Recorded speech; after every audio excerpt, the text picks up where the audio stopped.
আমরা সপরিবারে যাচ্ছি আমাদের মান্থলি গ্রোসারি শপিং করতে। Hello everyone, welcome back to my channel. দেখুন আদির আমার পাশে বসে বাইরের দৃশ্য দেখতে দেখতে ঘুমিয়ে পড়েছে, তো ওর ঘাটটা একটু সোজা করে দিলাম।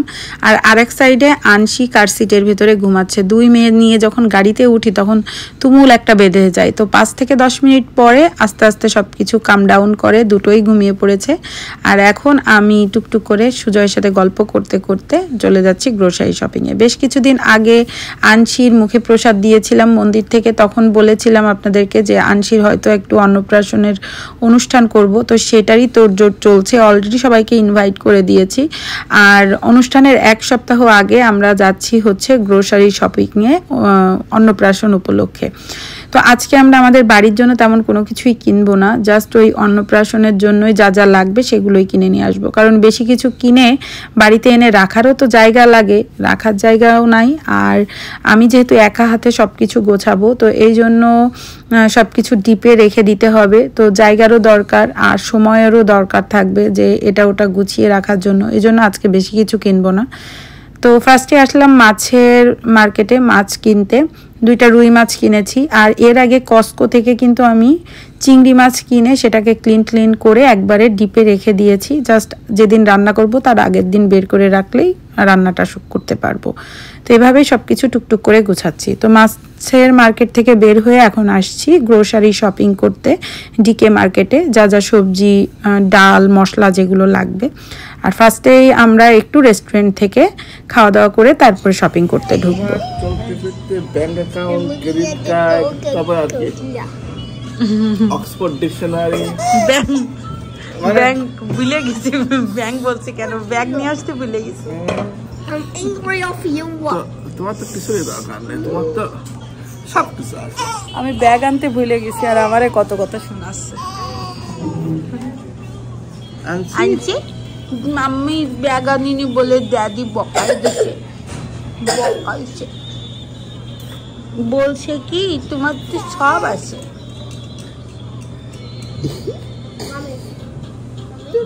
শুনলেন সুজয় আমার সাথে মজা করছে। আমি বলেছি আমি ব্যাগ আনিনি, আজকে বাজারে আসলাম। তো সুজয় বলছে তোমার তো ব্যাগ কোনো কিছুই লাগে না, credit card, bank, cameraman, driver সব আছে।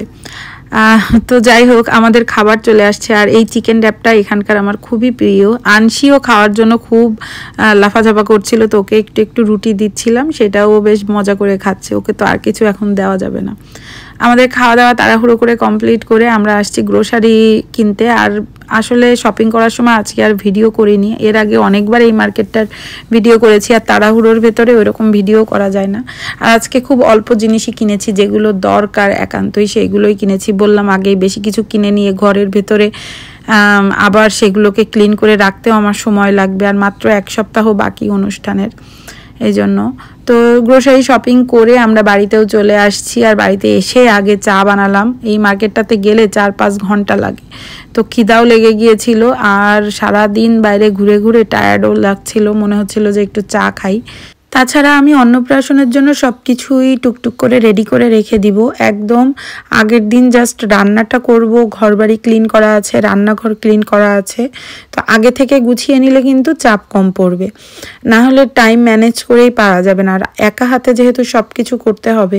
তো দেখুন আমি আগে থেকে কিন্তু মিষ্টিটা বানিয়ে নিয়েছি। এই বাজারে যাওয়ার আগেই 2 দিন আগে থেকেই আমি 2 গ্যালন দুধের মিষ্টি বানিয়েছি। তো যতগুলো চমচম লাগবে সব বানিয়ে এরকম রসের ভেতরে রেখে ডিপ ফ্রিজে রেখে দিব। আর বেশ কিছুটা মাওয়াও বানিয়ে নিয়েছি। যেদিন সবাইকে সার্ভ করব মিষ্টিটা, তখন হচ্ছে এই মাওয়াটা উপর থেকে গ্রেট করে ছড়িয়ে দেব। মাওয়াটা বানানো খুবই সুন্দর হয়েছে। এটা আমি জাস্ট ওই এভাপোরেটেড মিল্কের ভেতরে গুঁড়ো দুধ দিয়ে আর একটু বাটার দিয়ে বানিয়েছি। এছাড়াও ডিজার্টের জন্য আমি একটু ক্ষীরের সন্দেশও বানিয়েছি। আর এটা আমি অবশ্য নর্মাল ফ্রিজে জাস্ট র্যাপিং করে, প্লাস্টিক র্যাপ দিয়ে র্যাপিং করে রেখে দিয়েছি। আর এটা হচ্ছে পরের দিনের ভিডিও, মানে যেদিন বাজার করে এনেছি তার পরের দিন সকালে ঘুম থেকে উঠে আগে আমি মাছ নিয়ে বসেছি। মাছগুলো ক্লিন করতে হবে, যেহেতু আগের দিন মাছ কিনে এনে বাইরে রেখে দিয়েছিলাম, তো ভাবলাম যদি নষ্ট হয়ে যায়। বাট মাছের যে ফ্রোজেন অবস্থায় ছিল বরফ জমা, সেটাই ছাড়েনি, যেহেতু গ্যারেজে রেখে দিয়েছিলাম। আর এখন যেহেতু অনেক ঠান্ডা পড়ে, তো মাছগুলো আমি একবারে ধুয়ে মানে কেটে ধুয়ে সুন্দর করে গুছিয়ে লবণ হলুদ মাখিয়ে একবারে ভেজে ডিপ ফ্রিজে রাখবো, তাহলে আমার আর মাছের ঝামেলায় যেতে হবে না। আর এইগুলো করা থাকলে কিন্তু রান্না করতে অনেক ইজি হয়। আর এর ভেতরে আবার আমি আনশিকে একটু খাইয়ে দিতে আসলাম। আর দেখুন সে এখন স্ট্র দিয়ে জল খাওয়া শিখেছে, কিন্তু দুধ খায় না, জল কিন্তু সব কিছু দিয়ে খায়, দুধ খেতে চায় না, এটাই হচ্ছে ঝামেলা। আর আনশি এখন ইদানিং আবার ক্রল করা পারে না এখনও, জাস্ট রোল ওভার করে করে ঘুরে ঘুরে ঘুরে ঘুরে বেশ সারা ঘর ঘুরে বেড়ায়, চেয়ারের তলে চলে যাচ্ছে, টেবিলের তলে চলে যাচ্ছে, মাঝে মাঝে এক এক জায়গায় গুতাও খায়। তো ওকে একটু বেশ চোখে চোখে ডাকা লাগে ইদানিং। তো আমি মাছ ভেজে অলরেডি ডিপ ফ্রিজে ঢুকিয়ে নিয়েছি। আর সারা দিন লেগেছে, 4-5 ঘন্টা লেগেছে আমার এই মাছের পেছনে, 2টা মাছ আষ্টে ছাড়িয়ে ক্লিন করে ভেজে রাখতে যে। আর এই যে দেখুন সামোচা কিনে নিয়ে আসছিলাম আগের দিন অ্যাপিটাইজারের জন্য, সেগুলো ডিপ ফ্রিজে আছে। এই ফ্রিজটা ক্লিন করে আমি যা যা লাগবে প্রোগ্রামের জন্য সেইগুলোই রেখেছি। আর এদিকে আধিরার বাবা দুজন মিলে বানাচ্ছে গুডি ব্যাগ। এই গুডি ব্যাগ বানানোর জন্য যা যা লাগবে সব কিছু আমি শিয়েন থেকে কিনে এনেছি। শিয়েনে বেশ সুন্দর সুন্দর বাচ্চাদের গুডি ব্যাগ বানানোর জন্য জিনিস পাওয়া যায়। এখানে যে পেন্সিল, মাথায় একটা রাবার আছে, এটা কিনেছি। আর এই যে এটা একটা ভিডিও গেম, ছোট সাইজের, মিনি সাইজের, এগুলো আমরা ছোটবেলায় কিন্তু খেলেছি। তো এই জিনিসগুলো আমি মাঝে মাঝে খুঁজি, আদিরার জন্য কিনবো একটু বড় সাইজের যেটা। আর এটা হচ্ছে একটা রিং পপ, একটা বাবল, তারপর ফিজিট স্পিনার, আর আছে হচ্ছে যে মিল করার যে গেমগুলো, সেইগুলো একটা করে দিচ্ছি, আর 2টা করে লিন্ডো চকলেট। আসলে আমার আরও কিছু টয় ক্যান্ডি এগুলো কেনার ইচ্ছা ছিল, বাট আনশিকে বাড়িতে রেখে যাওয়ারও স্কোপ পাইনি, আর কেনাও হয়নি। কস্কোতে গিয়েছিলাম একদিন, কিন্তু কস্কোতে আমি কোনো ক্যান্ডি পেলাম না। তো তারপরে আমি আর এগুলো নিয়ে ঝামেলা করিনি, যে কয়টা যা যা কিনেছি আগে থেকে সেইগুলোই আমি র্যাপিং করে দিলাম। আর আমি প্রতিদিন মানে একটা একটা করে জিনিস গুছিয়েছি। প্রোগ্রামের 2 সপ্তাহ আগে থেকে গোছানো শুরু করেছি, আর পুরো 1 সপ্তাহ আগে থেকে বাজার করার পর থেকে এভরিডে আমি এক একটা জিনিস নিজের মতো করে গুছিয়ে গুছিয়ে রেখেছি। তো এইটা হচ্ছে প্রোগ্রামের আগের দিনের ভিডিও, মানে 2 দিন আগের ভিডিও। প্রোগ্রাম হয়েছে আমাদের সানডেতে, আর এটা ফ্রাইডের ভিডিও। ফ্রাইডে রাত্রিবেলায় আমি সব কিছু গুছিয়ে রেখে দিয়েছি, যা যা কাটাকুটো করা লাগবে। আর মশলা আমি উইকের ভেতরেই বেটে রেখে দিয়েছিলাম, যেহেতু অনেকটা মশলা লাগবে বিভিন্ন রকমের, তো সব মশলা আমি আগে থেকেই করেছি। আর আগের দিন যেটা করেছি, চিকেন ম্যারিনেট করেছি, মাংস সব কিছু ধুয়ে টুয়ে গুছিয়ে রেখে দিয়েছিলাম, আর কাটাকুটো যা করা সেগুলো করে রেখেছি, যাতে পরের দিন সকালবেলা আমি রান্নাটা শুরু করে দিতে পারি। আর আগামীকাল হচ্ছে আনশির অন্নপ্রাশন, আমরা একটু অনুষ্ঠান করছি। তো আগামীকাল আমাদের বাড়িতে কিছু মানুষ ইনভাইট করেছি, আমার কিছু ফ্রেন্ডদের, তারা সবাই আসবে, এই জন্য রান্না বান্না হচ্ছে আজকে। আজ 2-3 দিন ধরে, মানে পুরো সপ্তাহ ধরে আমি বিজি, ঘর বাড়ি ক্লিন করা নিয়ে, সব কিছু রেডি করা নিয়ে। আর আজকে হচ্ছে রান্না বান্না, মানে মেইন রান্না যেটা, সব কিছু সকাল থেকে শুরু করেছি, মানে 12টার থেকে শুরু করে দিয়েছি। এই দেখুন আমার বিগ হেল্প, সে আমাকে অনেক হেল্প করেছে। আর আমি এখন সব কিছু মোটামুটি গুছিয়ে নিয়েছি। রান্না করতে 4 ঘন্টা মতো সময় লাগবে, 4-5 ঘন্টা মতো। চলুন আপনাদেরকে একটু দেখিয়ে দিই কি কি রেডি করলাম, কিভাবে কি করলাম। তো সুজয় বানাচ্ছে বাটার চিকেন, সে হচ্ছে বাটার চিকেনের মাংসগুলো বললাম ফ্রাই করতে। ফার্স্টেই দেখালাম যে আমি চিকেনটা গতকাল ম্যারিনেট করে রেখে দিয়েছি, আবার খাসির মাংসটা অবশ্য আজকে ম্যারিনেট করেছি। আর এখানে মাছ ভেজেছিলাম লাস্ট উইকে, যেটা ভিডিওর শুরুর দিকে আপনাদের সাথে শেয়ার করেছি। পনির আমি ভেজে রেখে দিয়েছিলাম, ওই মাছ ভেজেছি যেদিন তার 1-2 দিন পরেই। ফুলকপিটা মাত্র ভাজলাম। আর এটা হচ্ছে এঁচড়ের কোপ্তা। এঁচড়ের কোপ্তাগুলো কেবলমাত্র ভেজেছি, বাট এঁচড়ের কোপ্তার যেই মেইন জিনিসটা সেটা বানিয়ে রেখে দিয়েছিলাম 2-3 দিন আগেই।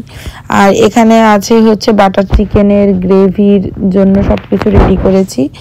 আর এটা হচ্ছে কাজু বাদামটা আমি আলাদা বেটে নিয়েছি, তাহলে বাদামটা না সুন্দর বাটা হয়। এই গ্রেভির এটার ভেতরে দিলে না কাজু বাদামটা কেমন যেন দানা দানা থাকে, ওটা পুরোটা ফেলানো যায়, এজন্য কাজু বাদাম আমি আলাদা বেটেছি।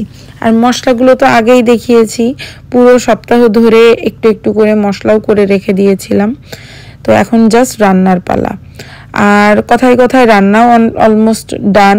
এই সুজয় হচ্ছে চিকেনটা ভেজে দিয়েছে আর অনেকগুলো রান্নাও হয়ে গিয়েছে আমার। এখানে মাছ রান্না করেছি, রুই মাছ, তারপর পনির করেছি, এঁচড়ের কোফতাকারি করেছি, ওদিকে চাটনি বানানো হয়ে গিয়েছে, ফুলকপির রসা তৈরি করা হয়ে গিয়েছে। আর কখন যে কি ভিডিও করেছি কিছুই মাথায় নেই, যখন যেটুকু পেরেছি করেছি। আর এই যে এটা হচ্ছে চাটনিটাই আমি ফার্স্টে রান্না শেষ করেছি। তো কথায় কথায় আমার সব কিছু রান্না করা কমপ্লিট হয়ে গিয়েছে। এটা হচ্ছে লাস্ট আইটেম, খাসির মাংস। খাসির মাংসটা রান্না হয়ে গেলে আমি রান্নাঘর ক্লিন করা শুরু করব। আর রান্নাঘর ক্লিন হলেই মোটামুটি আমার প্রোগ্রামে সব কিছু ডান হয়ে যাবে। আর সুজয় আমাকে অনেক হেল্প করেছে, ও ঘর ভ্যাকুম করেছে, আমি যা যা বলেছি সেইগুলো করেছে, আনশিকে টেক কেয়ার করেছে। যখন আমি আনশির কাছে গিয়েছি, আদিরার কাছে গিয়েছি খাওয়াতে, ওদেরকে শাওয়ার করাতে, তখন আবার সুজয় রান্নাঘরের দিকটা দেখেছে যাতে আমার চুলাটা বন্ধ করা না লাগে, না হলে আরও টাইম লাগতো। একা হাতে আসলে করা সম্ভব হয় না বাচ্চা নিয়ে। তো যাই হোক, এইভাবেই প্রতিদিন একটু একটু করে গুছিয়েছিলাম বিধায় আমি এই এত মানুষের রান্না বান্না এতগুলো আইটেম আমি শেষ করতে পেরেছি সব কিছু। আর প্রোগ্রামের দিন আপনাদের সাথে শেয়ার করব যে আমি কি কি রান্না করলাম। আর এইটা হচ্ছে আনশির অন্নপ্রাশনের কেক। এই কেক নিয়েও অনেক কাহিনী আছে। কেক অর্ডার দিতে চেয়েছিলাম আমি, এই থিম কেক, অন্নপ্রাশনের থিম, কিন্তু কেউ কোথাও অর্ডার নিচ্ছিল না। তো লাস্ট পর্যন্ত আমি জাস্ট একটা এরকম প্লেন কেক অর্ডার দিয়ে আসছিলাম আর বাড়িতে নিজেই এই উপরের থিমগুলো সব ফন্ডেন্ট দিয়ে বানিয়ে নিয়েছি, তারপরে এগুলোকে উপরে সেট করে দিচ্ছি। তো এইটা ইচ্ছা ছিল। আর আমি যে পারবো সেটাও আমি মানে কনফিউজ ছিলাম, এত ভালো করে আমি যে বানাতে পারবো। তো নিজের কাছে খুব ভালো লাগছিল।